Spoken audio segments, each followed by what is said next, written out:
Assalamu alaikum. My name is Karar al-mamaar, joining you from Vancouver, Canada. Thank you all for tuning in on this amazing panel. I'm sure you all are just as excited to be here. Today we are discussing social media influence. In particular, its positive impact, the underlying dark side, and what our influence from social media should be. Joining us today are two very special guests, Sheikh Nabil Awan and Sister Farwah. Sheikh, assalamu alaikum. Alaikum assalam. So I'd like to get started by introducing our panelists. Sheikh Nabil Ahmed Awan was born and raised in Peterborough, England. He started his journey into Islamic studies in 2004 in the holy city of Qom. In 2009, he graduated with a bachelor's degree in psychology and health studies from De Montfort University, Leicester.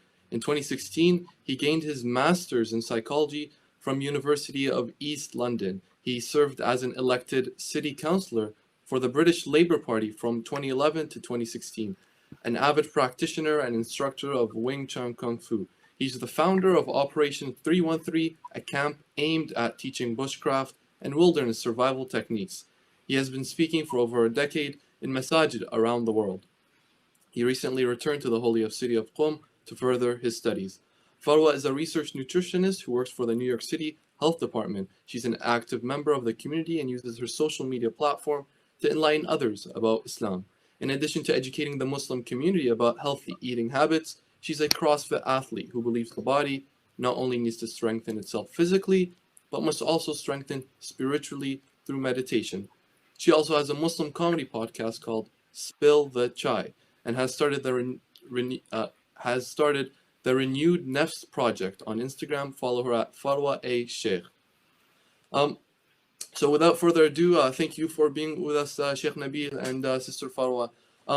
Social media has, without a doubt, revolutionized how we view the world, how we communicate, and ultimately shape who we are as a society. Sheikh Nabil, what are some of the positive impacts would you say are? Bismillah ar-Rahman ar-Rahim. First of all, thank you very much for this opportunity to come and speak on this panel to all the brothers and sisters that are watching around the world.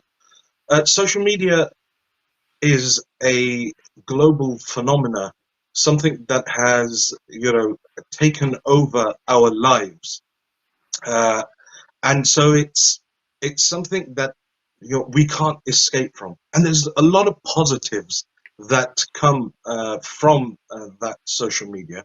We've seen in recent years political activism that's occurred on social media platforms.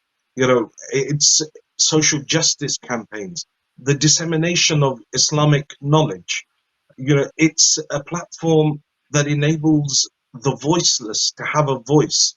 And more than anything, it's brought us all a lot closer together. It's made the world a lot smaller. And really that global village that was talked about for decades has actually happened as a result of social media.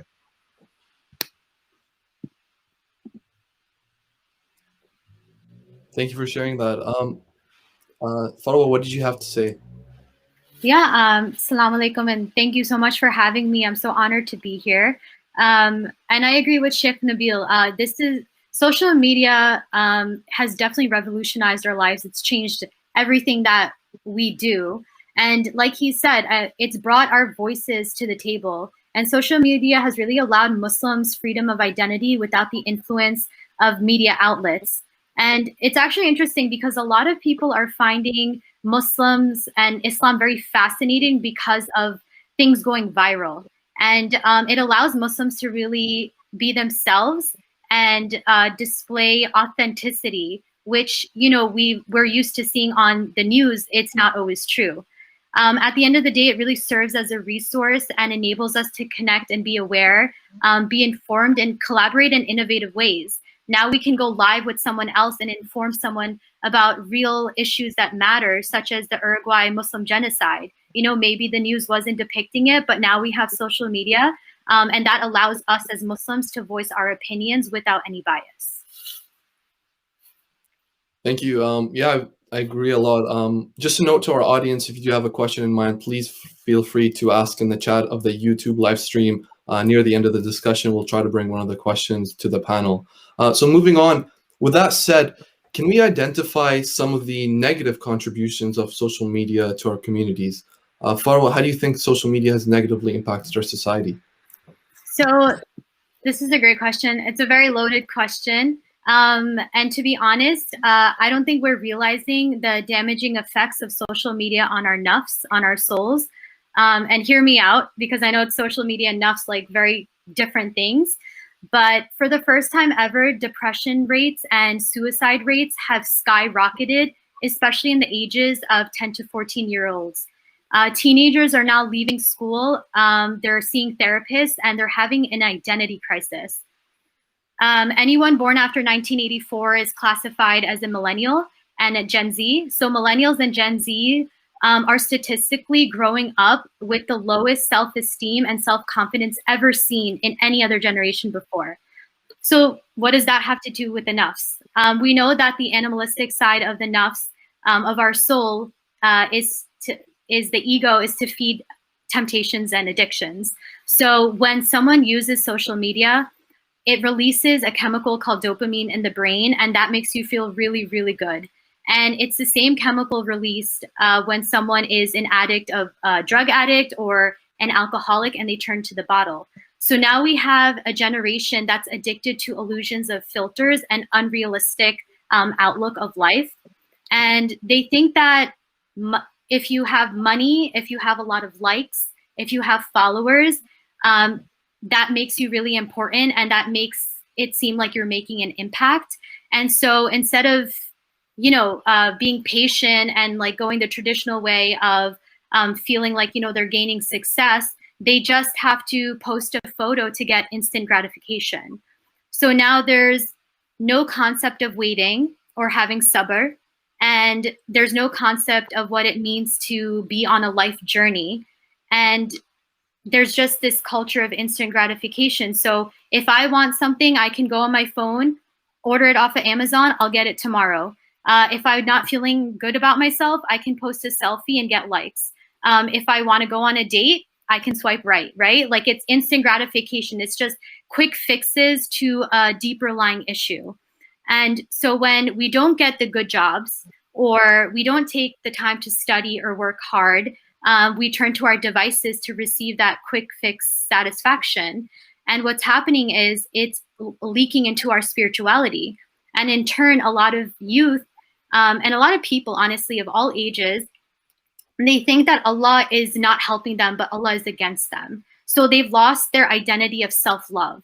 And so they think things like material things like cars, makeup, designer bags, $5 lattes from Starbucks will bring them happiness, because all the influencers are doing it, right? Like, these people will go to a nice restaurant, post a photo, maybe get like 2,000 likes, and some young girl like who's not working or making any money is sitting in her house thinking, I have to go to that same restaurant, take photos so that I get a lot of attention. And because of this, influencers are posting things that make them look happy, but because they have a lot of followers, a lot of likes. But what people don't realize is that they actually aren't very happy. They just use those platforms to portray themselves as these perfect people. And in reality, they're not really doing okay. So those are a lot of the negative things that social media brings. Yeah, I agree. Unfortunately, there's a lot of negative sides that's coming from social media. Sheikh Nabil, what do you think? I echo a lot of what Sister Farwah has said, and it's very important that we look at the issues that have been created. You have psychological issues, aside from the ones that Sister Farwah has mentioned, but issues around body image that people have developed because of social media. There is this ideal, and it doesn't just apply to females. I think a lot of the times when we're talking about social media and the ills of social media, our sisters get a bad rap for that. Whereas in reality, it applies across the board to both genders. You know, this issue of body image, there are social issues, you know, things like bullying, you know, the online bullying.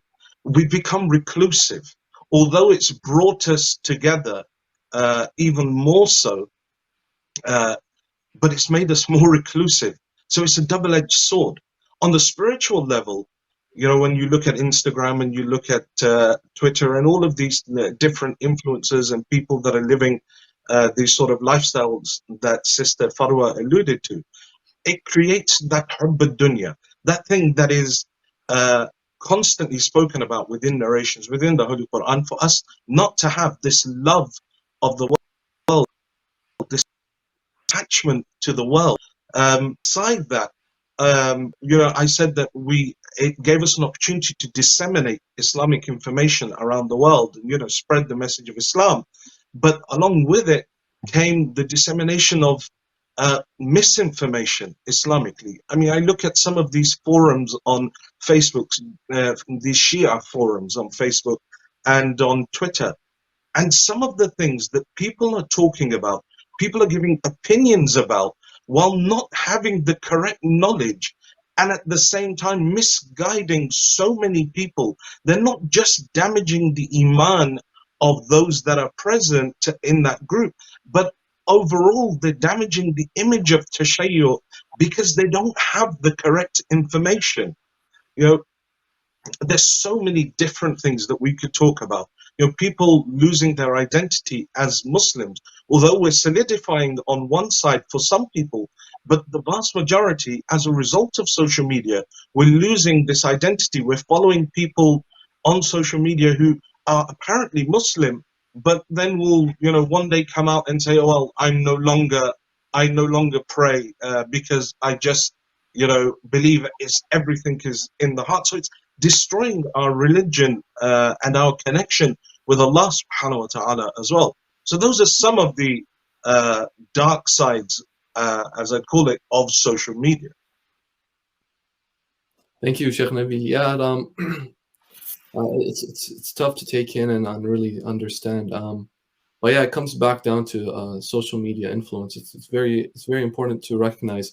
So today we see this rise in quote unquote influencers, people who put themselves and their lifestyle online for the general public to see and follow.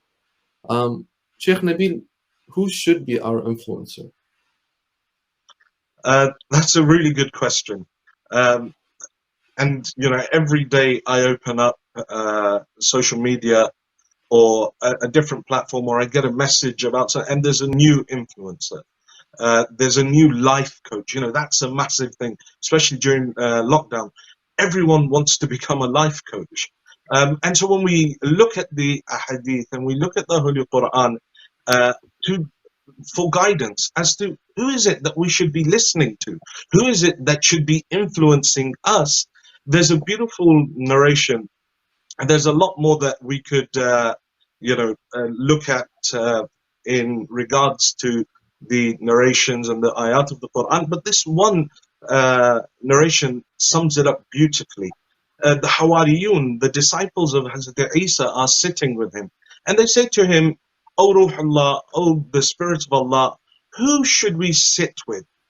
See, when we're on social media, you know, essentially these influencers are people in the days of old, people who we would sit around, you know, where we would sit and converse, and there are certain people who have those sort of magnetic personalities.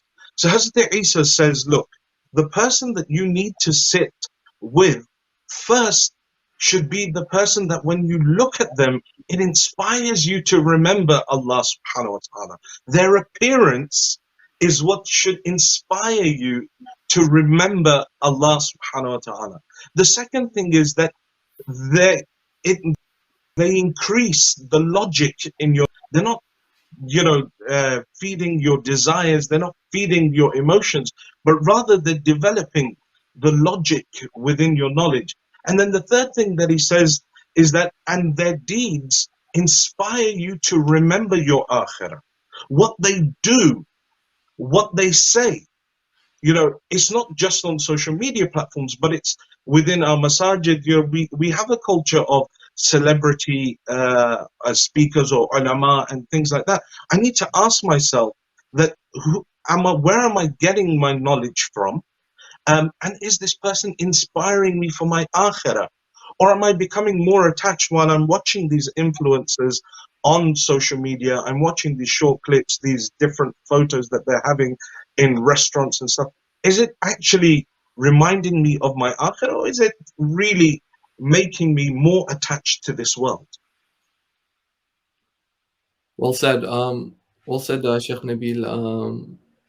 Farwah, do you think who should be our influence? So, again, a great question. There's no right or wrong answer here, but you know, like when you think of an influencer is someone who could walk into a room and instantly raise the positivity and the vibration energy of that room. And we're so lucky because we know the best of influencers, and we come from a line of legacy of influencers, and it starts with Prophet Muhammad. You know, his lifestyle, the way he lived, he attracted people to him through his actions. And just to echo what Sheikh Nabil was saying, you know, like, who are you hanging out with? Who's inspiring you? And what is the intention behind that inspiration? You know, when someone walks into a room, or someone's presence should be so that, you know, they treat everyone equally and they're not treating someone differently because they have more followers or more likes on a photo. They should, you know, exude humility and humbleness. And yes, you can enjoy social media and you can be an influencer, but remember what your intention is behind that. Are you just trying to get famous? But what's your message? You know, what's your purpose? You want to emulate qualities of a legacy leaver. Someone like Imam Ali, you know, he only had a few followers of his time, and he's left a legacy that's here today with millions and millions of people who love him and you remember him like we are today. And what's happening is a lot of people are looking at these temporary viral influencers who literally come and go with the seasons.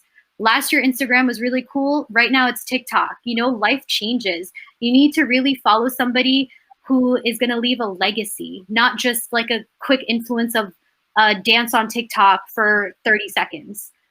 You want someone that is timeless, has a purpose, inspires others to be the best versions of themselves, and not look at material things and $5 lattes as a cool thing to, you know, be an influencer with. Just a legacy leaver. Thank you, Farwah. So a follow-up question would be, I think a lot of people after seeing this, they'd say, hey, I'm just going to go delete my Instagram, delete my TikTok. What do you think of that? Do you think that would be the right solution? Or is there a better middle ground? Or what do you think that's a good decision of just deleting all social media?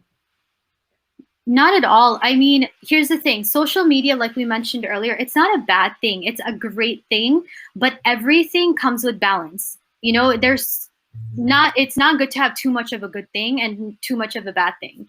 And people just need to have balance. Be realistic. Like, why are you following someone? You know, is it because they inspire you to live for the dunya, or do they inspire you to really be a better person? You know, you want to ultimately wake up and live a purposeful life, because Allah has sent all of us here with a purpose. And just like unique fingerprints, all of us have a different purpose. You know, there can't be like 50,000 model hijabi influencers in fashion. There's more to you. You have so much substance. People have so much power, and they don't realize how great they can be because you're limiting yourself to the illusions of social media. And so I would say, don't delete your social media platforms. I mean, I'm on social media all the time. It's about what message are you echoing that you want to be remembered for? Is it, you know, a quick fix viral thing? Or like I said before, is it something that's a legacy worthy? Thank you. Well said. Moving on to the next question, and this brings us off to our final question. How do I become a positive influence? Farwah, could you start off by answering this question? Sure. So the most important thing, I believe, with becoming a positive influence is honestly starting with yourself. I talked about earlier about your nafs. not enough of us love ourselves. And I know that sounds so cliche, but we aren't loving ourselves enough to be satisfied with who we are and what we present to the world. Instead, we're using social media as a means to convince other people that we have the best life and that we're happy. You have to bring confidence to yourself. And like I mentioned, you don't realize how powerful you are. We are all creations of Allah. We are manifestations of Him. And in the Quran, it even says He literally had breathed His ruh into us, and we are a reflection of His 99 names. But we haven't activated those aspects of us because we're so distracted with social media. So we're really feeding our souls junk food, and we're not feeding them soul food. And there's a beautiful quote by Imam Ali, and I'm sure everyone has seen it because it's always on social media. But it says, "You presume you are a small entity, but within you is enfolded an entire universe." And he goes on to say, "Therefore, you have no need to look beyond yourself. What you seek is within you, if only you reflect." We are letting ourselves get influenced in a way that we've forgotten our true essence of who we really are. And we keep chasing this influencer-like lifestyle, thinking that it's going to bring us happiness. And the truth is, the only person that could bring you happiness is yourself. And when you bring yourself happiness, you're able to bring it to other people and influence them. So take your time to reflect. Reflect on you. Reflect on what makes you happy, not what makes other people happy on social media, on Instagram, on TikTok, on Twitter. And you have to find what drives you and what gives you that spark. And once you find that spark, fuel it. And honestly, you're going to realize that you have had this power to influence in a positive way for so long, but you just didn't activate it. Be authentic, be influential, because we have to remember that energy is currency. Your energy is a reflection of who you are on the inside, and it attracts people to you. So attract people to you in a positive manner by working on yourself first. And I know this sounds like something really hard to renew your energy, but I'll touch on it later. But I created a 40-day challenge called Renewed Nafs on Instagram. And it's really to help people kind of recalibrate themselves internally to be able to have them blossom and really live a purposeful life. Thank you, Farwah. Well said. Sheikh Nabil, how do I become a positive influence? What do you think? There's a number of things. Amir al-Mu'mineen alayhi salam in the Kalimat al-Kithar of Nahj al-Balagha has a beautiful saying. He says, قَدْرُ الرَّجُلِ عَلَى قَدْرِ حِلْمَتِهِ. Says the worth of a human being, the worth of a man is known by his ambition. What is it that you seek to achieve with your life? You know, that is what defines your worth. If your worth is just simply going and eating and, you know, putting food on your table, Amir al-Mu'mineen, again, he addresses this. He says that if a person whose ambition is just to put food on their table, and many people, you know, when we have this sense of false piety, we sort of say, look, I'm only working just as long as I get food on my table. That's all I care about, alhamdulillah. But he says, look, if your ambition in life is that you just want to put food on the table, then the worth of that individual is the same as what comes out of his backside having consumed that. I mean, these are strong words from Amir al-Mu'mineen. So how do I influence people? First and foremost, positively, that is,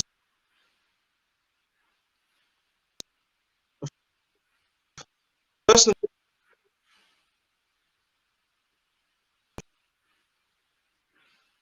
foremost, it is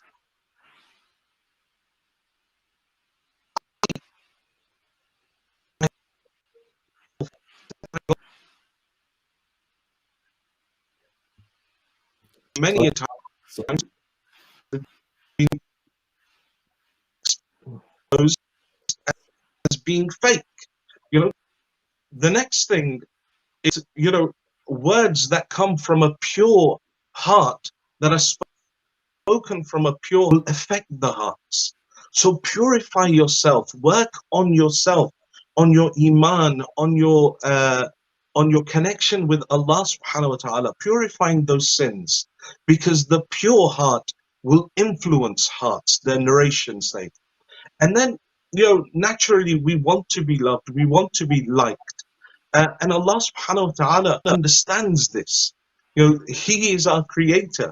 It's not that everyone wants to be hated. No, it's a natural human condition that they want to be loved. And so in Surah Maryam, verse number 96, Allah subhanahu wa ta'ala says, إِنَّ الَّذِينَ آمَنُوا وَعَمِلُوا الصَّالِحَاتِ سَيَجْعَلُ لَهُمُ الرَّحْمَنُ وُدًّا. Says those who believe, those that have iman and do good actions, سَيَجْعَلُ لَهُمُ الرَّحْمَنُ وُدًّا. Allah will place their love in the hearts of the people. He will inspire their love. That's how we love people who we never knew. Aside from the imams, they were already selected. But those, for example, in Karbala, someone like John, who in that society had no real worth, but because he connected to Allah subhanahu wa ta'ala through Abu Abdullah, today I want to name my children after him. Today I'm in love with him, having never seen him. It's because of that connection with Allah subhanahu wa ta'ala. Thank you. Yeah, just a follow up. So you said we have to work on ourselves. What are some suggestions you have? What are some things that people can take home and say, you know what, I'm going to do this starting tomorrow? Do you have any suggestions? Just so that we purify it. Yeah. Yeah, I mean, one of the biggest problems that we come across when we're doing tazkiyat an-nafs, the purification of the soul, is that we overburden ourselves. Our soul has spent so many years not doing those things that we want it to do, essentially. That is towards ubudiyah, towards servitude of Allah subhanahu wa ta'ala. So we're not ready. What happens is we go through these little spiritual phases, spiritual sprints, where I start reciting Quran and I start reciting dua and ziyarat ashura and this and that, salatul layl, and I do it for about 3 days, and then I'm like, I can't do this. Yeah, so then slowly but surely one thing starts dropping and the next thing starts dropping because the soul's retracting. It's like, whoa, I didn't know. I'm not used to this. It's the same way when I give this example everywhere I go. When you go to the gym after a long time, many of us are going to hit the gym again after lockdown. And, we'll try and return back to that former glory of lifting 100 kg bench press or whatever it is that we were before. And we might pull out 1 or 2 reps, but after that, the body's like, whoa. And then the next day, I've got the DOMS, that onset of that muscle soreness, and I can't move. So how do I do it? I have to do it step by step. Same with spiritual development. Alongside your wajibat, choose one thing that you're going to add and one thing that you're going to remove. So I'm not going to do ghiba of anyone, and I'm just going to add, for example, a tasbih after every prayer. So I do that one thing for about 2 or 3 weeks, and then I add to it. I recite 5 ayat of the Holy Quran for 2 weeks, and then I'll add to it. So this is how I develop, set myself a spiritual regiment that I can follow, that small bite-sized pieces. This doesn't apply to the wajibat. You must fulfill your wajibat. But when it comes to the mustahabbat and really diving deep into one's own spiritual development, this is how we do it, incrementally. Thank you. I'm sure we can all take that home and hopefully start applying it. Coming up on the last minute for today, just Farwah, do you have 30 seconds? Do you have any final words to say? Preferred social media where people should follow you on? Yeah, well, I echo everything that Sheikh Nabil said. And I created a program, actually launched it this morning, called Renewed Nafs 40. And it's a 40-day program that's going to challenge you, test you, to help you renew yourself, mind, body, and soul. So I encourage everyone to go check that out on Instagram. My handle is @Farwah A Sheikh. And I'm really hoping that I can help people just find a way to change their lifestyle slowly, just like Sheikh Nabil said. Like, don't go crazy. It's like an incremental way to add great things to your life to help change it for the better, inshallah. Thank you. And Sheikh Nabil, do you have any final words to say? Preferred social media? It's already at the bottom of the post. You can follow me on Instagram. should you choose to do so. And other than that, just remember, the aim is Allah subhanahu wa ta'ala. It's always Allah. You know, sometimes we get distracted by the world, the dunya, our day-to-day jobs, life, family, whatever. But at the end of it, everything is about Allah.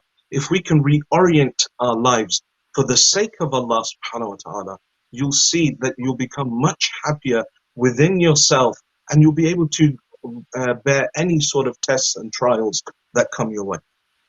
Thank you. Thank you for the both of you for joining us today. It's been an amazing panel. Thank you to our audience for joining us as well. It's been great. Assalamu alaikum wa rahmatullahi wa barakatuh.